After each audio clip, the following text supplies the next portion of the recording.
ਮਿੰਦਰਾ ਮੇਰੀ ਤੂੰ ਭਾਗੂਆ ਇਹਦੇ ਤੇ ਪਰਦੇ ਪਾਉਣਾ ਮਿੰਦਰਾ ਮੇਰੀ ਗੱਲ ਸੁਣ। ਹਾਂ ਓਏ ਹਾਂ ਬਦਮਾਸ਼ੀ ਜੀ ਹੋਰ ਕਿੱਥੇ ਕੋਈ ਸਾਹਮਣੇ ਮੈਂ ਕਿਹੜੀ ਬਦਮਾਸ਼ੀ ਕਰਦੀ ਤੂੰ ਮੇਰੀ ਗੱਲ ਦੀ ਲਾ ਲਈਏ ਹੁਣ ਇੱਕ ਮੇਰੀ ਗੱਲ ਤੂੰ ਐਂ ਕਰ ਓਏ ਇੱਥੇ ਲਾ ਲਾ ਪੈਕ ਪੁਗੇ ਉਹਦਾ। ਹੋ ਜਾ ਪਹਿਲਾਂ ਆ ਕੀ ਹੋਇਆ ਮੇਰੇ ਨਾਲ ਪਰ ਇੱਥੇ ਬਹਿ ਜਾ ਬਹਿ ਕੇ ਗੱਲ ਕਰ ਲੈ ਮੇਰੇ ਨਾਲ। ਓ ਤੂੰ ਤੇ ਏ ਕੀ ਹੋ ਰਿਹਾ ਤੈਨੂੰ?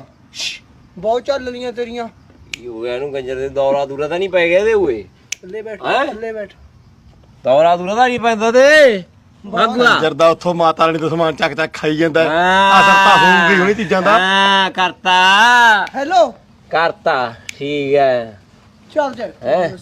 ਉੱਤੇ ਮੈਂ ਚੁੱਪ ਕਰ ਪੁੱਤ ਚਰਨੋ ਦੀ ਮੈਂ ਰਿਸਪੈਕਟ ਕਰਦਾ। This is very much beautiful Charno. Look ਬਹੁਤ ਵਧੀਆ ਕੀ ਕਹੀ ਜਾਂਦਾ ਚਰਨੋ ਇਹ ਉਹ ਹਟਦਾ ਨਹੀਂ ਓਏ। ਨਹੀਂ ਪਾਇਆ ਖਾ ਕੀ ਤੂੰ ਕਰ ਜਾ ਰਿਹਾ? ਭਈ ਜਾ ਭਾਗ ਜਾ ਮਿੰਦਰਾ ਅੱਖਾਂ ਮੂਰੇ ਨਾ ਹੋ ਤੂੰ ਤੈਨੂੰ ਮੈਂ ਦੱਸਾਂ। ਮੈਂ ਤਾਂ ਤੈਨੂੰ ਵੀ ਨੇ ਦੱਸਦਾ ਹੁਣ ਆਈ ਆ ਕਰੇ ਮੈਂ ਨਹੀਂ ਆਉਂਦਾ ਸਵੇਰੇ ਸੂਰੇ ਦਾ ਜ਼ਮੀਨ ਆ ਨੇਰੇ ਆ ਜਾ ਕੋਈ ਨਾ ਨੇਰੇ ਨਹੀਂ ਆਉਂਗਾ ਜਦੋਂ ਵੀ ਆਇਆ ਹੁਣ ਭਜਾ ਜਾਵੇਂ। ਤੇਰੇ ਨਾਲ ਗੱਲ ਕਰਨੀ ਮੈਂ ਵੀਰੇ ਤੇਰੇ ਨਾਲ ਉਹ ਸਮਝਾ ਨਹੀਂ ਹੁਣ ਆਹੋ। ਨਹੀਂ ਫਿਰ ਮੈਂ ਗਾਹਾਂ ਗੱਲ ਕਰੂੰ ਨਹੀਂ ਸਰਪੰਚ ਲਵੇ ਚੰਗਾ ਵਗ ਜਾ। ਆ ਜਾਨਾ ਹਾਂ ਐ ਕਿਹੜੀ ਗੱਲ ਕਰੇਗਾ ਕੰਜਰ ਦਾ ਗੱਲ ਫੜ ਕੇ ਤੇਰੀ ਮਾਂ ਦੇ ਕੰਨ ਮਾਰੇ ਦਲੀ ਦੇ ਮਾਂ ਬਰਾ ਸਾਲਾ ਮਾਂ ਕੇ ਤੈਨੂੰ ਓਏ ਤੂੰ ਹਟਦਾ ਨਹੀਂ ਹੈਗਾ ਓਏ। ਕੰਜਰ ਦਾ ਮਾਰੇ ਤੇਰੀ ਮਾਂ ਦੀ ਹਾਏ ਓਏ ਬੋਲਾ ਘਰ ਪੱਟਦਾ ਦਾ ਸਾਡਾ। ਮੈਂ ਕੀ ਕਰਦਾ ਮਰਾ ਕਰੇ ਭੈਣ ਨੂੰ ਓਏ ਯਾ ਮਰਾ ਕਰੇ ਫੋਨ ਕਰਦਾ ਮੈਂ ਪਰਾਂ ਹੋ ਜਾ। ਮੇਰੀ ਗੱਲ ਸੁਣ। ਬਦਮਾਸ਼ੀ ਕਰ ਓ ਮੇਰੀ ਗੱਲ ਸੁਣ ਓਏ। ਬਸਤੀ ਵਾਲਿਆਂ ਨੂੰ ਫੋਨ ਕਰਦਾ।